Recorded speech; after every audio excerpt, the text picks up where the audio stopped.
नमस्ते दोस्तों, मैं मौर्य वर्षा मेरे YouTube चैनल पर आप सबका स्वागत करती हूँ। जैसा कि आप जानते हैं, हमने पिछले वीडियो में लज्जा सर्ग की व्याख्या शुरू की थी। तो चलिए अगली व्याख्या शुरू करते हैं। मेरे सपनों में कलरव का संसार आँख जब खोल रहा, अनुराग समीरों पर तीरता था, इतराता सा डोल रहा।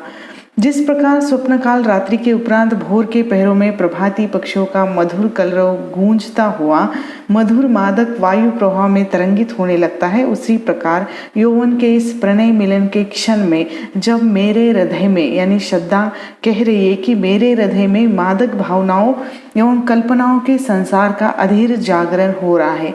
प्रेम की संचरणशील तरंगों पर इठलाता हुआ सा मिलनातुर मन डोलने लगा है या चंचल हो रहा है, ऐसा श्रद्धा कह रही है। कवि ने इसमें प्रणयोमग्न में रमणी के भावपूर्ण हृदय की व्याख्या की है। ठीक है, आगे की पंक्तियां हैं। अभिलाषा अपने यौवन में उठती उस सुख के स्वागत को जीवन भर के बल वैभव से संस्कृत करती दुरागत को।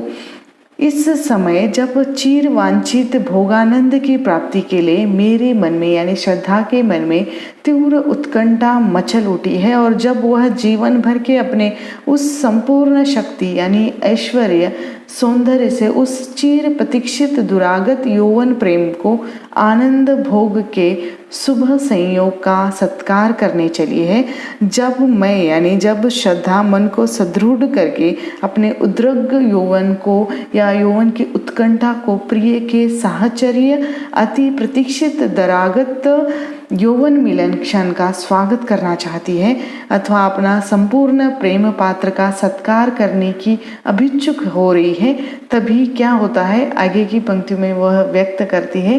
किरणों का रजू समेट लिया जिसका अवलंबन ले चढ़ती, रस के निर्झर में धसकर मैं आनंद शिखर के प्रति बढ़ती।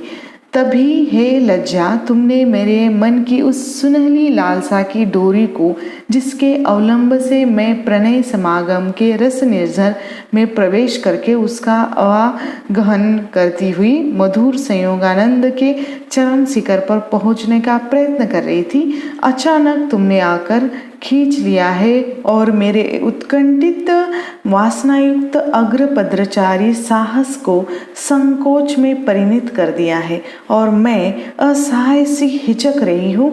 मेरे आगे बढ़ने वाले पैर रुक गए हैं। कवि ने अनुरागिनी सलज नारी का मधुर चित्रण इन पंक्तियों में किया है, जो लज्जा भीभूत युवती की प्रणयाभिसार की स्वीकृति देने के पूर्व लज्जावश वह झिझक जाती है। वह झिझक जाने की जो स्थिति है, उस स्थिति का वर्णन इन पंक्तियों में कवि ने किया है। ठीक है, आगे की पंक्तियां इस तरह है। छूने में हिचक, देखने में पलके आंखों पर झुकती है, कलरव परिहास भरी गूंजे अधरों तक सहसा रुकती है। अब मुझे, यानी श्रद्धा को, अपने प्रेम पात्रों को छूने में भी झिझक सी होती है, यहाँ तक कि प्रिय की और जी भर देखने की इच्छा होते हुए भी पलकें रुक जाती हैं, झिप जाती हैं और आंखें ऊपर नहीं उठ पाती, आंखें नीचे हो जाती है और पलकें बंद हो जाती हैं। मन में पूर्ववत हास प्रयास की जो ठिठोलियाँ करने की उत्कट इच्छा होती है, किंतु अब जो ओठों से कुछ भी स्पष्ट करने में वह संकोच कर रही है, संकोच होता है उसे, मुंह से अपने कुछ भी स्पष्ट नहीं कर पाती। उसे लगता है कि मेरे तन मन पर अब मेरा अधिकार नहीं रह गया है। यहाँ प्रणय विमुग्ध रमणी से लज्जा संकुचित अनुभवों का चित्रण कवि ने श्रद्धा के माध्यम से किया है। ठीक है, आगे की पंक्तियां इस तरह है। संकेत कर रही रोमाली चुपचाप बरजती खड़ी रही, भाषा बन भो की काली रेखा सी भ्रम में पड़ी रही। मेरा समस्त रोम समूह, यानी श्रद्धा का जो संपूर्ण रोम समूह सिंहरण से खड़ा होकर मानो चुपचाप कुछ भी न बोलने का संकेत वर्जन कर रहा है और मैं अपने मन की अनुरागपूर्ण भावनाओं को कुछ व्यक्त करने में असमर्थ हो रही हूँ। इस असमर्थता वश झुके हुए मस्तक और मन के घुमड़ते भावों के साथ पड़ने वाली श्रद्धा की काली भोग के बालों से ही अस्फुट अस्पष्ट प्रणय मिलन की भाषा की की अभिव्यक्ति होती है, ऐसा वह कह रही है, जो मात्र मेरे हृदय की यानी श्रद्धा के हृदय की संकुचित स्थिति का पता देती है, किंतु स्पष्ट रूप से नहीं। मेरी काली भूख के जो सिकुड़ने या फैलने से मेरे मनोभाव व्यंजित हो रहे हैं, उसमें एक अनिश्चय की स्थिति रहती है जो मात्र भ्रम का सृजन करती है, ऐसा श्रद्धा कह रही है। अनुरागमयी सलज नारी वाणी से कुछ भी मनोभाव व्यक्त करने में स्वयं को असमर्थ पाती है। कुछ भाव भंगिमा उसकी सिमटती फैलती झुकी हुई भों से अवश्य प्रकट होती है, किंतु जो सूखा पड़ना भी प्रेमी के लिए उतना सहज नहीं होता। उसकी आंतरिक जो पुलक उसके रोमांच में व्यंजित होती है। कवि ने इस प्रेमिका की अनुरागपूर्ण संयोग भावना का मनोवैज्ञानिक चित्रण इन पंक्तियों में प्रस्तुत किया है। इन पंक्तियों में मानवीकरण, रूपक और उपमा अलंकार है। ठीक है, आगे की पंक्तियां हैं। तुम कौन हृदय की परवशता सारी स्वतंत्रता छीन रही, स्वच्छंद सुमन जो खिले रहे, जीवन वन से हो बीन रही। तुम कौन हो, ऐसा श्रद्धा लज्जा को प्रश्न कर रही है। क्या तुम हृदय को पराधीन बनाने वाली परवशता हो, जो तुमने मेरे तन मन की अभिव्यक्ति की समस्त स्वतंत्रता को इस प्रकार छीनकर मुझे इतना विवश बना दिया है कि मनोनुकूल मैं कुछ भी करने में असमर्थ हूँ, यानी मेरा मन कुछ भी करने में असमर्थ सा प्रतीत हो रहा है। मेरे इस जीवन रूपी वन में यौवन वसंत की क्रोड़ में स्वच्छंद रूप से खिलने वाले मधुर मादक भाव पुष्पों को स्वच्छंदता पूर्वक इस प्रकार बीनकर ले जाने वाली तुम कौन हो। मेरे हृदय को इस प्रकार वशवती करके मेरे समस्त स्वतंत्रता का अपहरण करने वाली और मेरी रागोत्फुल्ल भावनाओं को इस प्रकार कुचलने वाली तुम कौन हो। ऐसा प्रश्न श्रद्धा लज्जा से कह रही है। ऐसा श्रद्धा लज्जा से सवाल कर रही है कि कवि ने युवती के हृदय पर लज्जा के प्रकृत प्रभाव का वर्णन इसमें किया है। लज्जावश श्रद्धा अपने काम भाव प्रकट करने में असमर्थ होती है। वह कुछ कर भी नहीं पाती। अपने मन की इस असमर्थता को वह समझने का प्रयास भी करती है, किंतु विवश रहती है। वह इस प्रकार आकस्मिक रूप से लज्जा के उदय का कारण समझने में भी असमर्थ है। उसे अपनी इस आत्म संकोच और लज्जापूर्ण जो वेवशी पर अमर्ष उत्पन्न होता है, यानी दासता का प्रश्न जीवन की अभिव्यक्ति को विवश बना देता है। कवि ने इसमें उसी नारी के दासत्व का वर्णन किया है। हृदय की प्रविष्टता में रूपक अलंकार है। ठीक है, आगे की पंक्तियां इस तरह है। संध्या की लाली में हस्ती उसका ही आश्रय लेती सी, छाया प्रतिमा गुनगुना उठी, श्रद्धा का उत्तर देती सी।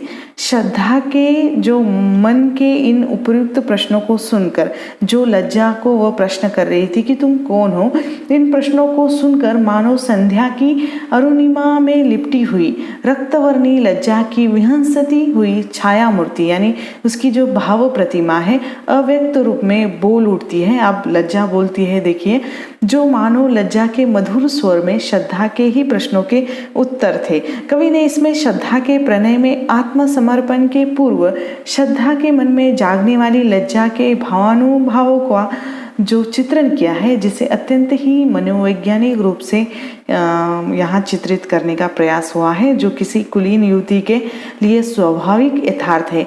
कवि ने यहाँ लज्जा को समझदार सखी नायिका के मानवीकृत रूप में प्रस्तुत किया है, जो काम की अधीरता में भी विवेक न खोने का आग्रह करती है।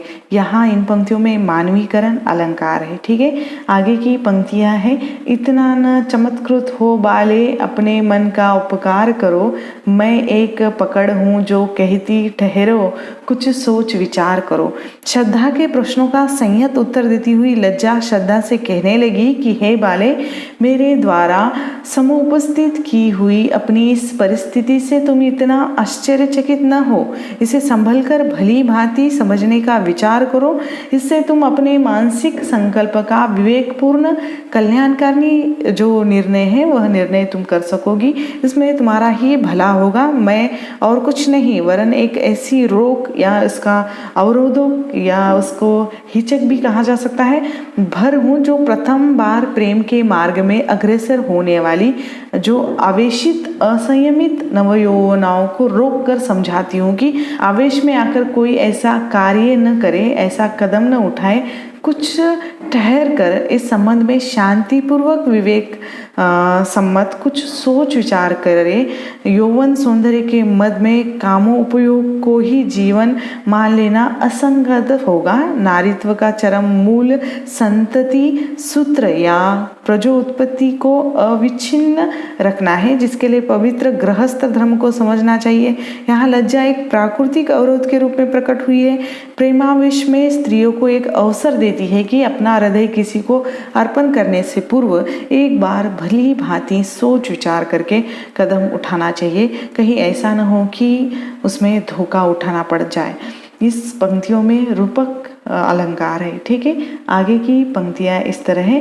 अंबर चुंबी हिम श्रृंगों से कलरव कोलाहल साथ लिए, विद्युत की प्राणमयी धारा बहती जिसमें उन्माद लिए। लज्जा कहती है कि जिस प्रकार गगन चुंबी नगराजों के हिमाच्छादित शिखरों से कलकल की ध्वनि करती हुई जड़ पहाड़ों को भी सप्रमाण करती है, जो लहराती हुई पहाड़ी झरनों की उन्मुक्त जो धारा विद्युत की जैसी तीव्र गति से प्रवाहमान हो चलती है, उसी प्रकार शरीर में यौवन अवस्था के नवजीवन के पदार्पण के साथ ही हृदय में आलोड़नकारी प्रवेगमयी मधुर सौंदर्य भावनाओं का स्रोत भी फूटकर निर्बंध उमड़ पड़ता है। उसका प्रवेग रोकना जो कठिन होता है, कवि ने इसमें उमंग के साथ प्रथम यौवन सौंदर्य का व्यापक एवं अनुपम मनोवैज्ञानिक प्रस्तुत किया है। यानी जिस तरह प्रथम यौवन का भार शरीर में प्रवेश करता है, यौवन अवस्था में नवजीवन का पदार्पण होता है, उसके साथ ही हमारे जीवन का जो एक नया मार्ग शुरू होता है उसको रोकना कठिन होता है, लेकिन वहाँ पर कुछ सोच विचार करके हमें कदम उठाने चाहिए, ऐसा यहाँ श्रद्धा से लज्जा कह रही है। और आगे की पंक्तियाँ इस तरह है। मंगल कुमकुम की श्री जिसमें निखरी हो उषा की लाली, भोला सुहाग इठलाता हो ऐसी हो जिसमें हरियाली। अब इसमें कहा है कि जो लज्जा कहती कि जिस प्रकार प्रभावमान झरने की निर्मल धारा में प्रभाती उषा की अरुणिमा मांगलिक कुमकुम बिखेर कर उसे श्री संपन्न कर देती है, ठीक उसी प्रकार जिसमें उल्लासपूर्ण तरल प्रथम यौवनामग्न में सौंदर्य की अरुणिमा या कांति जिसमें झलक उठी हो, तथा जिसमें ऐसी तट की प्रफुल्लता की हरियाली हो जिसमें भोला भाला अल्हड़ यौवन मस्ती से इठला रहा हो या झूम रहा हो। यौवनावस्था प्राप्त होने पर नारी के अंगों में अरुणाभाव यानी सौंदर्य प्रस्फुटित होता है। प्रतीत होता है कि झरने की तरल धाराएं, उषा की अरुणिमा, मंगल कुमकुम बिखेर रही है। उसका सौंदर्य मानव सांकेतिक रूप से आनंद उल्लास से इठलाता हुआ ऐसे भोले सुहाग की अपेक्षा करता है जो सदैव उसी प्रकार हरा भरा रहे। कवि ने यहाँ सुकुमार तरल और टटके माधुर्य का सृजन किया है। विवाह संस्कार नारी का कल्याण मात्र होता है, उसे गृहस्थ का राज्य मिलता है और उसका जीवन सफल होता है, उसको गृहस्थ जीवन में ही सुख शांति मिलती है।